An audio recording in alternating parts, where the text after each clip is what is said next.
is your boy Joe Raider. I'm back at it again. But if you haven't done it yet, please like and subscribe this video. Comment in this video. Let me know what y'all thinking. Anyways, let's get at it. So we signed KJ Wright. How did we do that? Some of our guys restructured their deals. Nick Kalkowski and Yannick. So getting KJ Wright, he's no bum. They wanted to get him in. Not only is he a solid signing, he's a Pro Bowl player. Even at his age, he's about 32 years old. Last year he made the top 100. I believe he was 67 out of 100. That was better or one under than Josh Jacobs, if you remember. But anyways, KJ Wright's not only just a solid signing, he's a great teacher for those other linebackers that are behind him, like Tanner Muse, Diablo, and also Javen White. He's definitely a solid guy to have there. We now have our three tiers of this cake. We have Gerald McCoy, we have Yannick, we have KJ Wright, we have Perryman, we also have Casey Hayward. This is starting to round out very well. I'm going to go over a couple of guys that we actually signed as well. Not big splashes, but definitely great depth behind all of it. So Peyton Barber is one of the other signings that we actually got. That Jalen Richard is now on IR. Don't know for how long. It really doesn't matter in my opinion. I said it in the last video. I think we should cut our ways with Jalen Richard. Not because he's that bad. I don't see him as a running back. He's good as a pass receiver, pass catching receiver, but not an actual running back. Peyton Barber is more so your running back. Can catch a little bit outside of the backfield, but more so what the Raiders are looking for. He is a scheme fit for sure. Reminds me of a low budget Josh Jacobs, but great pickup for your third running back. You're going to need another guy to be back there simply because Drake is going to be all around that field. Josh Jacobs is going to need a break here and there, even though he lost some weight because he saw some competition coming. So you know what? He said, I need to step up my game. This is what I'm going to do. I'm going to lose some weight. He's probably bulked up a lot. Nobody really can see him because he's kind of low key. You know how Josh Jacobs is. The other signing was David Moore, very fast player. It's not going to be your wide receiver 1 or 2 or 3 or 4 or 5. He's a great depth guy. If somebody gets injured, say Ruggs or Edwards gets injured, more so Ruggs because they're similar body types. Very consistent as far as getting 5 touchdowns a year. He had 1 off year, I believe, in between of his stats. But realistically, he's a good player. He's not bad. He can ball out. I think the Panthers really, they cut him simply due to the fact he kind of got just beaten out.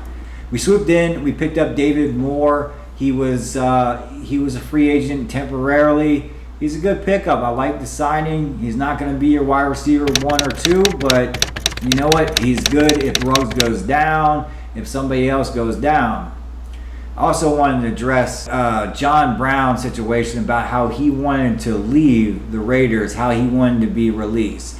That's because John Brown knew he wasn't getting the ball. That's why he asked for his release. He didn't have a role on this team. A lot of emphasis was behind Ruggs and Edwards and also Snead. More so Ruggs and Edwards. They want to get them up to speed. These are future number 1 and 2 guys. We're going to throw them right in. John Brown wasn't seeing any balls, wasn't seeing his role develop. He didn't even play in the preseason. If he did, it was very brief. I wasn't even paying attention to preseason games. Very briefly, little highlights here and there. But John Brown simply didn't see his need to be on the team. Now he's been released. I don't know if he's even been picked up, but I mean, he's an okay player, but you got to be a scheme fit to actually have his type of player on the team. So don't give me this crap about how you just didn't want to be a part of this team and they were no good. Don't give me this shit. he didn't say anything after that. He just wanted to release because he knew he wasn't going to get any playing time, which I would feel the same way if I wasn't getting any playing time. So it's very understandable. But the media likes to blow things up to act like he was like this Antonio Brown type of deal. It wasn't that. It was more so him not fitting into the team. It was a bad pickup to begin with, especially when you already have Ruggs.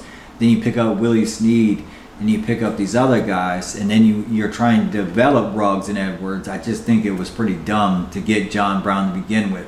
But, you know, adios, see you later. Don't want you on the team regardless. I said that in the last video that he'd probably be cut, and he asked for his release because he probably saw my video. Just kidding. So the other pickup was Markelle Lee. I'm not really excited about Markelle Lee. I was probably the happiest person on the world when we released him the first time. He hasn't played in a year or two or something like that, and I'm supposed to be happy because he's coming back to the Raiders. It's still the same feeling I had when Carl Joseph came here. It was like, Carl Joseph is a better player than Markelle Lee. Markelle Lee was never good. I think Markelle should have played defensive end more so than linebacker. He's not very fast. He's a good fill-in. I don't think he actually make the team, to be honest. I think the Raiders kind of gave away their game plan as far as how they're signing people now. They're putting them on the practice squad, feeling them out, and then if they don't need them, they cut them. And I believe it was Mike Mayock that said this. He's kind of like feeling people out, and then it's a good way to kind of feel people out that you never would have the opportunity in the past to do. The rules have changed, so now you can sign a guy to your practice squad, feel him out. If he's no good, you can release him with no problem, or you can, you know, bring him up and then have him a part of your roster. And I think Mike Mayock, or maybe it was John Gruden, I can't remember who it was, but they kind of gave away everyone's game plan and how they do things. I'm sure they're going to change that because that's kind of a glitch in the matrix. But Markelle Lee, not very happy about it. To be honest, our rookies are way better than him. I mean, Divine Diablo is better than him. So to have Markelle Lee on the team is absolutely pointless. Don't even see why we have him. Sorry, but not sorry. Buffalo didn't work out for him either, apparently. I think that was the last team he was a part of, maybe the practice squad. But since he was on the Raiders, he hasn't made any noise whatsoever. So it's really not a topic to talk about, but I brought it up anyway. Now, do the Raiders have everything they need at this point? Defense, we look good on paper, but we haven't played a single game yet. I'm sure it will be tested week 1 against the Ravens for sure with Jackson. They got a lot of injuries on wide receiver standpoint, and then their running back, obviously. But overall, they have to play together and actually see them play as a cohesive unit rather than winning the paper championships. We got to see what's going on.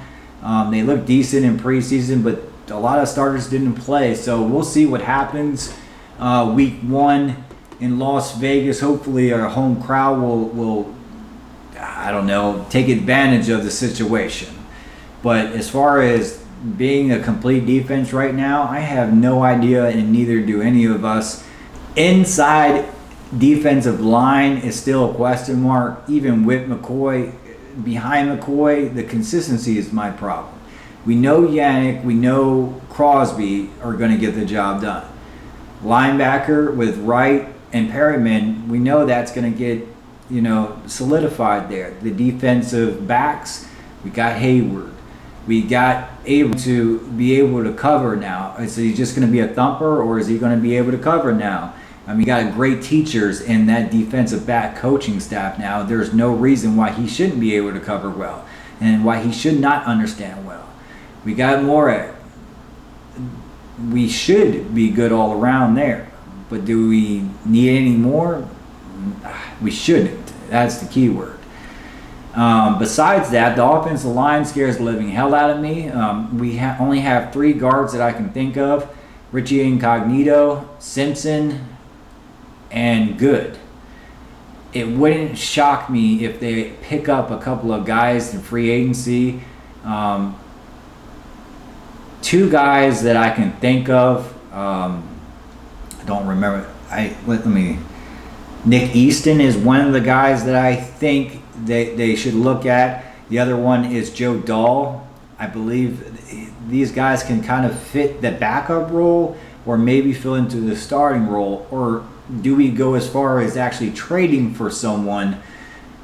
Because that right side, we got Richie Incognito on that one side. Are we comfortable on that right side? And especially with that right tackle, the rookie right tackle, 100% sold on what's going on that side. It's kind of a question mark. I'm kind of questioning the Raiders. Are they this arrogant? I know they're not going to run the ball 24/7. Whatever John Gruden's going to tell you, he's not going to do. They say we are committed to running the ball this year. That's what we revolve around. I get that, but at the same time, John keeps on turning his wheels. He's a great offensive coordinator when it comes to offense, but not. It's remained to be seen as a head coach. And we all know what the hell I'm talking about. Now, as far as wide receivers go, is Edwards, is Ruggs going to step up this year? We have no idea. I assume that Ruggs will take the Aguilar spot, his catches from last year. And I'm not 100% sold on the fact that we're going to even look the same as far as the offense is concerned. John Gruden seems to have the guy he wants as his joker, or whatever that role he may use. So this offense is going to look completely different from last year. That's what John does every year. If you notice from his first year until now, he changed every year what the offense's identity is. So he's going to change his look once again, and who knows what Ruggs, maybe Edwards would be the primary focus this year. But we all know Waller is going to get his catches, but we need a starting wide receiver. It's okay to have your tight end as your main feature, but I still believe a wide receiver needs to step up in this scenario, even if it's Hunter Renfrow. We still need to give that guy an opportunity because he keeps on showing up in big moments. So we need to give him the ball more if that's what it takes. But we need someone with consistency as far as the wide receivers are concerned. Overall, as a unit, I wouldn't say they're the best wide receiving core in the NFL. They're still new. They're still young. They have a lot to prove. So, but should we trade for anyone? No. I mean, to be honest, we have a lot of potential, but the potential needs to show up Sundays or Mondays or even Thursdays. It needs to show up and actually do something rather than we did a high draft pick with Ruggs. Edwards has a lot of potential, a lot of talk behind him. They need to go out there and show us that they can ball. I have no more excuses for this team anymore. They need to just ball. What do the Raiders have to do to beat the Ravens? Raiders offense just needs to be like themselves, like they were last year. I obviously fixed the red zone problems, but they just need to do the 30 point, 35, whatever they did last year. Keep on adding to what you did last year and just become better. As far as the defense concerned, Lamar Jackson's on the other side, so you're going to be tested regardless of who he has out or not. The best thing to do to actually stop Lamar Jackson is outside the numbers. He's not comfortable with making decisions throwing the ball long and outside the numbers. That would be my only thing. And don't let him run. Don't let him, it's easier said than done, get me. But I would assume they're going to do a contain roll rather than a rush roll as far as how they prepare against Jackson. But then again, you never know. They might treat Jackson like they treated Mahomes. I don't know. It's yet to be seen. With Yannick, I don't see having two guys rush in as hard as they can is very smart with Jackson's ability to escape the pocket. So containing him and keeping him in place and making him make decisions outside the numbers is probably your best bet in containing him. And just not making foolish mistakes on offense, because their defense, the Baltimore's defense, will capitalize on it for sure, and we all know that. But that's all I have for today. Like I said before, please like and subscribe. Let me know what you think about the free agent acquisitions. Let me know if we need to trade for anybody. Let me know about anything else you want to hit on that I haven't hit on so far.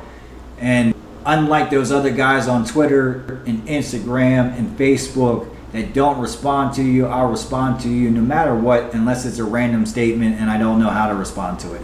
But anyways, you know what those guys are, you know who those guys are. So I'm not like them. Just please hit like and subscribe. Just try and do this. This is my dream. So help me out, because those guys ain't gonna help me out even though they steal my material. But anyways, take it easy, Raider Nation. I'll be back at it again when we get more news. I'm out.